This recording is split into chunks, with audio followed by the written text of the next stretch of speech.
Hello बच्चों, आज हम आपके सामने अल्टरनेटिंग करंट का पार्ट 2 लेकर के आए हैं।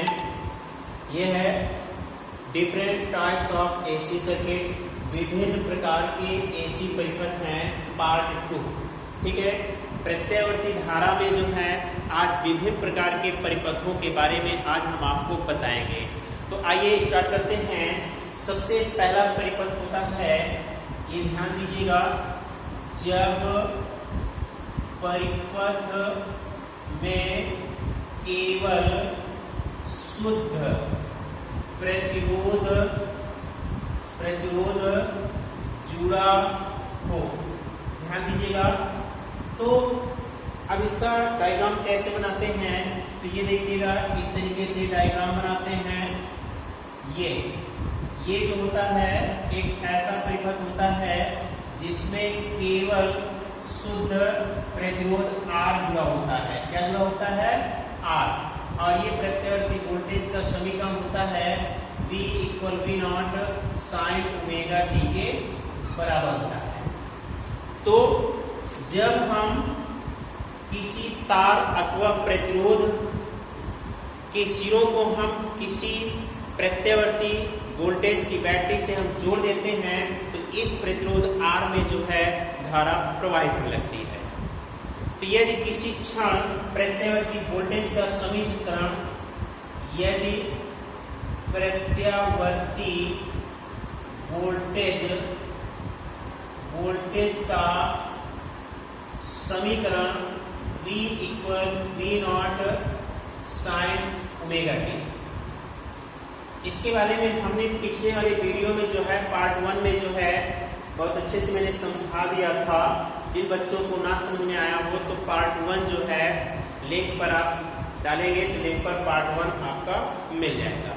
ठीक है, तो आज मैं जो है केवल विभिन्न प्रकार के परिपथों के बारे में आपको मैं आज बता रहा हूँ। तो सबसे पहला परिपथ होता है जब परिपथ में केवल शुद्ध प्रतिरोध जुड़ा होता है, तब की स्थिति में प्रत्यावर्ती वोल्टेज का समीकरण जो होता है V = V0 sin omega t के बराबर होता है। अब इस V के स्थान पर ओम के नियमानुसार हम लिख सकते हैं, आपको मालूम है कि V इक्वल होता है I × R के बराबर होता है। तो इस V के स्थान पर हम R लिख देते हैं = V0 sin ओमेगा t। तो या इसी को हम लिख सकते हैं I इक्वल होता है V0 R sin omega t होता है। समझ बात रही है? यदि V0 R = I0, ठीक है ना, तो समीकरण हो जाएगा आपका I = I0 sin omega t हो जाएगा। ये होता है प्रत्यावर्ती धारा का समीकरण होता है, और ये जो होता है आपका प्रत्यावर्ती वोल्टेज का समीकरण होता है। अर्थात परिपथ में जो धारा प्रवाहित होगी वो I = I0 sin omega t के बराबर होगा। वेयर I0 इज धारा का शिखर मान होता है। वेयर लिख दे रहा हूं I0 जो होता है धारा का शिखर मान होता है। धारा का शिखर मान होता है, इसी को हम उच्चतम मान भी कह सकते हैं। तो आई होप समझ में आपके आ गया होगा। जब परिपथ में केवल शुद्ध प्रतिरोध जुड़ा होता है तब की स्थिति में प्रत्यावर्ती वोल्टेज का समीकरण क्या होता है और प्रत्यावर्ती धारा का समीकरण क्या होता है। ठीक है, आइए चलते हैं नेक्स्ट परिपथ की ओर चलते हैं। नेक्स्ट परिपथ है आपका, ध्यान दीजिएगा, नेक्स्ट परिपथ क्या होगा आपका, जब परिपथ में L जुड़ा हो। क्या जुड़ा हो? L। प्रेरक कुंडली जुड़ी होती है। ये देखिएगा, प्रेरक कुंडली जुड़ी होती है इस तरीके से। ये L जुड़ा होता है। क्या जुड़ा होता है? L को हम कहते हैं कुंडली होती है, जिसको हम प्रेरक कह सकते हैं। L प्रेरक की कुंडली होती है। तो ध्यान दीजिएगा, शुद्ध प्रेरकत्व जुड़ा हो, प्रेरकत्व या कुंडली प्रेरकत्व जुड़ा है। ये सेकंड पॉइंट है, जब परिपथ में केवल शुद्ध प्रेरकत्व जुड़ा हो। समझ बात रही है? इस स्थिति में प्रत्यावर्ती वोल्टेज का समीकरण जो होगा आपका v equal v not sine omega T के ही बराबर होगा। समझ में आता है?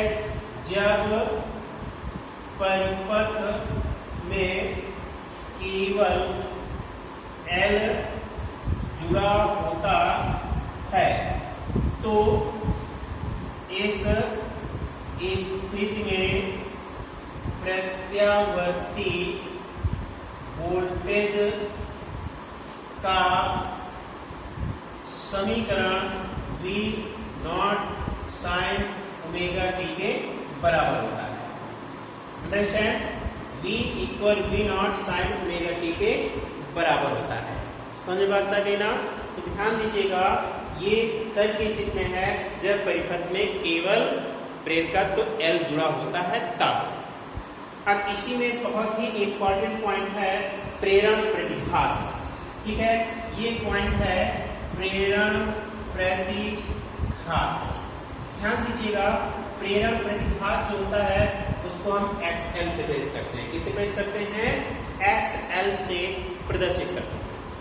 और यह XL जो होता है आपका ओमेगा L के बराबर होता है। किसके बराबर होता है? Omega L। यदि प्रत्यावर्ती धारा की आवृत्ति F हो तो XL इक्वल हो जाएगा आपका 2 पाई FL के बराबर होता है। XL जो होता है ये प्रेरण प्रतिघात होता है। इसका मात्रक जो होता है, जिस प्रकार से प्रतिरोध का मात्रक ओम होता है उसी प्रकार से XL प्रेरण प्रतिघात का मात्रक भी ओम होता है। समझ बात आ गई होगी? It is most important formula. चलिए नेक्स्ट पॉइंट हम बताने जा रहे हैं। जब परिपथ में केवल धारिता जुड़ा हो। क्या जुड़ा हो? धारिता। ध्यान दीजिएगा, धारिता। यहां पर हम जोड़ दे रहे हैं। पहले ये होता है, ये होता है आपका इस तरीके से C जुड़ा होता है। शुद्ध धारिता C जुड़ा होता है। ये तीसरा होता है। ठीक है ना? जब परिपथ में केवल C जुड़ा होता है तब की स्थिति में जो है प्रत्यावर्ती वोल्टेज का समीकरण, जब परिपथ में केवल धारिता C जुड़ा होता है, इस स्थिति में प्रत्यावर्ती वोल्टेज का समीकरण V equal V not sine omega T के बराबर होता है। ये सभी परिपथों में लगभग सेम होता है। समझ बात रही है? अब इसके बाद जो है आपका घातीय प्रतिघात, ये होता है घातीय प्रतिघात। मोस्ट इंपॉर्टेंट पॉइंट, इसे हम XC से पेश करते हैं। जैसे प्रेरकी प्रतिघात को XL से नोट करते थे वैसे घातीय प्रतिघात को हम XC से नोट करते हैं। और यह XC जो होता है 1/ओमेगा C के बराबर होता है। राइट? अब यदि ओमेगा इक्वल 2 पाई F हो तो XC इक्वल हो जाएगा 1/2 पाई FC के बराबर हो जाएगा। तो ये घातीय प्रतिघात होता है। जिस तरीके से प्रेरकी प्रतिघात XL का मात्रक ओम होता है वैसे ही घातीय प्रतिघात XC का भी मात्रक ओम होता है। F जो होती है ये प्रत्यावर्ती धारा की आवृत्ति होती है। समझ बात आ गई ना? चलिए आगे बढ़ते हैं।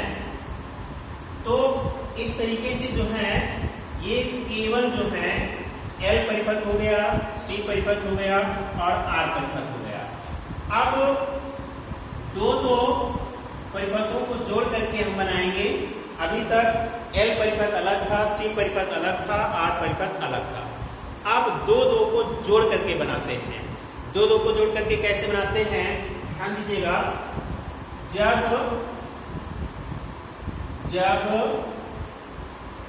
परिपथ में L तथा R जुड़ा हो। अब देखिएगा L तथा R जुड़ा हो। अब देखिए इसी में हम बना दे रहे हैं।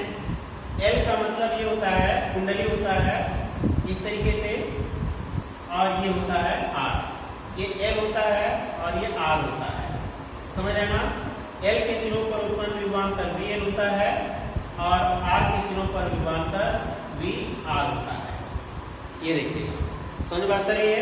चित्र में L और R को जो है श्रेणी क्रम में जोड़ देते हैं, तो जो धारा L में बहेगी वही धारा प्रतिरोध R में भी बहेगी, क्योंकि ये श्रेणी क्रम में जुड़े होते हैं इसलिए। ठीक है ना। तो देखेंगे अकॉर्डिंग टू फिगर ध्यान दीजिएगा। यदि परिपथ का संपूर्ण विभवांतर VO तो ये हो जाएगा आपका V स्क्वायर इक्वल हो जाएगा आपका, ध्यान दीजिएगा, ये हो जाएगा आपका VL का स्क्वायर हो जाएगा प्लस VR का स्क्वायर हो जाएगा।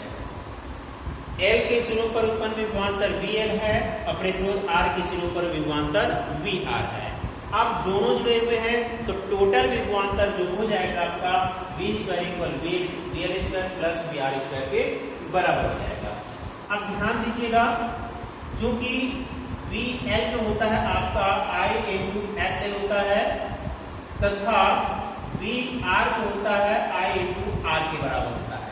तो यही वैल्यू उठा के हम रख देंगे, VL के स्थान पर रख देंगे I स्क्वायर XL स्क्वायर, इसके स्थान पर रख देंगे I स्क्वायर R स्क्वायर। ये आपका इधर स्क्वायर है। आगे बढ़ते हैं V स्क्वायर, I इसमें कॉमन ले लेंगे I स्क्वायर, तो ये हो जाएगा XL square plus R square. ये हम इधर ले आएंगे V square upon I square equal हो जाएगा XL square plus R square. अब ये इसी को हम ऐसे लिख सकते हैं under root XL square plus R square, ये हो जाएगा आपका R स्क्वायर। अब V अपॉन I जो होता है, जिस तरीके से दिष्ट धारा परिपथ में R V equal V upon I के बराबर होता है, उसी तरीके से प्रत्यवर्ती धारा परिपथ में जो है V अपॉन I जो होता है Z के बराबर होता है, जिसे हम परिपथ की प्रतिबाधा कहते हैं। तो ध्यान दीजिएगा, तो V अपॉन I के स्थान पे हम लिख देते हैं Z इक्वल हो जाएगा आपका XL square plus R square के बराबर होता है। ध्यान दीजिएगा, यहाँ पर जो है Z जो है आपका V अपॉन I के बराबर होता है, और यही चीज जो होती है R के भी बराबर होती है। मतलब यहाँ पर यह होता है कि जिस प्रकार दिष्ट धारा परिपथ में प्रतिरोध R का प्रयोग किया जाता है, उसी प्रकार से प्रत्यवर्ती धारा परिपथ में जो है प्रतिबाधा Z का प्रयोग किया जाता है। जिस तरीके से प्रतिरोध R का मात्रक ओम होता है, उसी तरीके से प्रतिबाधा Z का मात्रक भी ओम होता है। समझ बात आ गई होगी, ठीक है। तो इस तरीके से जो है ये आपका L तथा R परिपथ होता है। इसी तरीके से और भी आगे परिपथ हैं, उस आगे परिपथों को जो है हम अगले वीडियो में जो है आपको अवेलेबल करवाएंगे। तो आज का इतने ही परिपथ हम आज आपको बताएंगे, और इसके बाद अगले वीडियो में पार्ट 3 में जो है अगला परिपथ हम आपको बताएंगे। थैंक्स। ओके।